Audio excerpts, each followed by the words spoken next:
So I've been club fitting now for the last 22 years and going through technology as it advances, starting off with the first launch monitors, just having backspin and ball speed and club speed, moving through to TrackMan and then having all the education that goes with that. And then there was always something missing. I could see the club was flat or upright at impact, but I didn't know how it was getting there. And this is when gears came in, and I've now been working with gears for the last 5 years. And the first thing was just with the club, and I've moved on to full body for every fitting I do now. I'm fitting pretty much 5 to 6 days a week. A lot of my work is with junior players, either through the French Federation or individually. So I've seen a lot of kids now. So what I'm going to do here, I've got a couple of things I'm going to do. The first part is just on lie angles and basically the compensations that junior golfers tend to make to get the ball going straight with upright lie angles. And the second bit will be just a little thing on shafts and some of the myths. At least one big myth that comes with shaft fitting. So many of the mostly common compensations you're going to get for upright lie angles, you're going to get pretty much all the usual suspects: club path, shaft lean, angle of attack, shaft plane, grip roll, body rotation, pelvic sway and aim, just to name a few. When I started going through these, they just keep adding up. There's so many different ways of squaring that club face when it's too far upright at address. And when I started actually looking into my database, what really didn't make any sense to me, now this is girls and boys from 10 to 13 years old, and on a 7-iron. This didn't make any sense to me that 6-degree lie angle on a 7-iron for a 10-year-old. I don't understand that. This seems to be the case with junior clubs and when they're transitioning into adult clubs. I don't know if this is the case in the US, but right now I think there seems to be a lot of outside pressure for kids to transition into adult clubs very early. Before, I didn't used to see kids before 14 or 15, 13 years old. Now I've got them coming in at 9 or 10 years old, and their parents seem to want them to go into adult clubs already, which to me is just crazy. I can understand it maybe with woods, but for irons, they're just too heavy. But anyway, lie angles. For the boys, they're slightly flatter than the girls. And I think that's probably got more to do with club weight. So they've been fitted, girls have been fitted into more upright lie angles because they just can't get the club down. It's too much weight going up. So there's going to be a lot more difference in dynamic lie, i.e. from address to impact. The lie change is going to be more important for girls than boys. But these are extremes, and I've got some pretty extreme examples to show you. And this is a little guy, Raphael, who's 10 years old. He's a really good player. He's a 5 handicap player at 10 years old. And for some unknown reason, his 7-iron was 65 degrees, i.e. pretty much 3 degrees up from standard men's. So I don't know how he's going to get this straight, but he does. He manages to get this back to some sort of neutrality at impact. And he's 16 degrees up at address. The club face is almost 10 degrees closed, aiming to the left. And when he gets back to impact, he's still 7 degrees up. And the club face is actually left.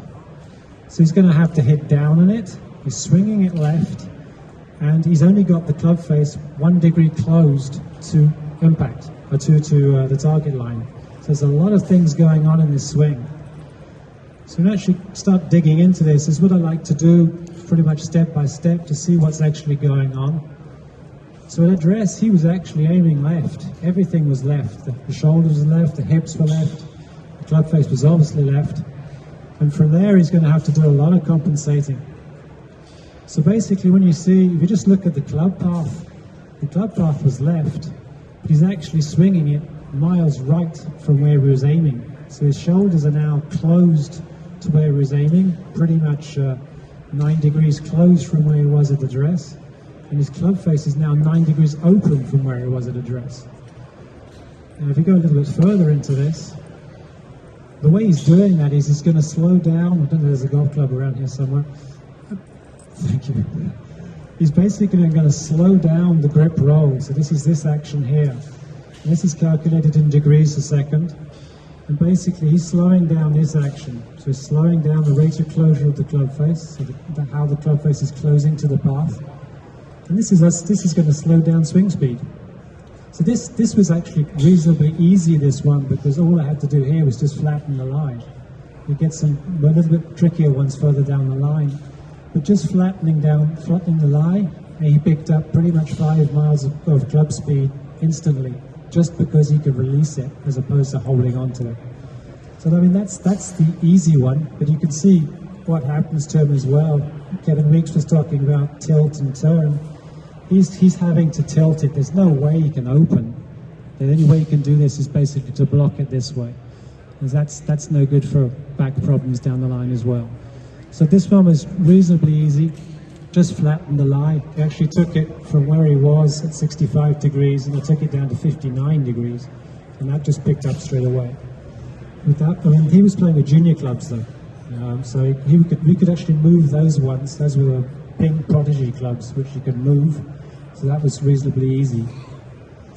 This guy's a different ball game altogether, and this is something that could be much harder to look at when you only have just club data.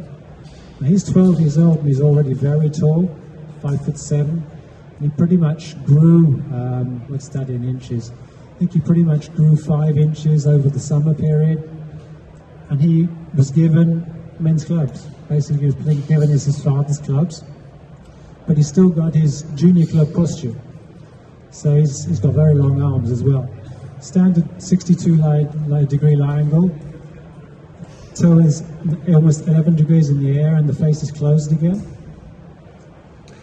So we go from this. Basically what he was doing, he had to swing it left. And the way he's worked this one out is just to swing it way out to the left and open the club face. And what's that going to do is going to give him more rib cage turn than tilt. So he's opening it. But the big thing he's going to do here is going to change spine angles. So he's going to move the handle up. He's going to move up, which is going to give him back trouble as well. And that's going to create another problem, which is going to be in the shaft. And I don't know if you know what droop is in the shaft. It's basically the vertical deflection of the shaft. That's going to move the shaft down and the toe down. So he's now got 44 millimeters of vertical droop. So as soon as you start moving this handle up, the club head's going to go down. Basically, the center of mass of the club head is going to try and line up with the center of mass of the shaft. And that's going to move the lie down. So if you were just looking at that on a lie board, you've got a lie which is 5 degrees down. And there's no way I'm moving that 5 degrees up. I mean, he's already at 62 degrees. So I think this is more of a tricky one. You're going to have to be talking about posture as well as lie angles. You can't just change the lie and move on. You're going to have to do other things here. So this is more a bit of teaching and a bit of fitting going on here. But I think probably the first thing I do here is just change the posture, just get him standing up a little bit. And then we can work on lie angles. But this lie is causing him all sorts of troubles yet again. Now this little guy, 11 years old, another good player, only 5 foot tall, 61 degree lie angle. And you can already see what he's doing to try and compensate with that. He's basically stood up at address. The lie angle is 9 degrees, almost 10 degrees up. His path is now 10 degrees to the right. So he's basically compensating for the club face closing. He's going to swing it way out to the right. He's going to stand up. And he's going to have a slightly negative face to path. He's just hitting these huge push draws all day long. And he would actually compensate that by aiming to the right at the start, swinging even further right, and standing up. So you've got everything aimed out to the right now. Path is 8, 9 degrees to the right. He's getting it 4 degrees down, and the face to path is left. Shoulders are closed, more than the dress. And what he's actually going to do now, if we look up top, you can see these two center points. One is the rib cage, and the other is the pelvis. He's moved 1.6 inches to the right on the way back, and now he's going to move all the way forward. 7 inches that way to stop the club turning over. And what that's going to do is create all this tilt. So this is another great recipe for back trouble and any sorts of injuries you're going to get down the line. So much tilt, can't turn, having to stand up. And yet again, if you just looked at the lie angle, he would be down. Yet again, there's no way I'm going up to compensate that. So I think you're going to have to start with a lie angle which is flatter, just to enable him to turn easier. But this upright thing is just a disaster. And just the last one with Laura, who's 13, and she's a scratch golfer, and she's playing with adult golf clubs, and for some reason she has a lie angle which is 64 degrees, which is 2 degrees up from standard men's again. The lie angle is 10 degrees, almost 11 degrees up at address. And this is something you're going to see quite a lot with girls. She's going to get the lie angle down. And the way she's going to do it, she's going to swing way left. Angle attack's going to be down.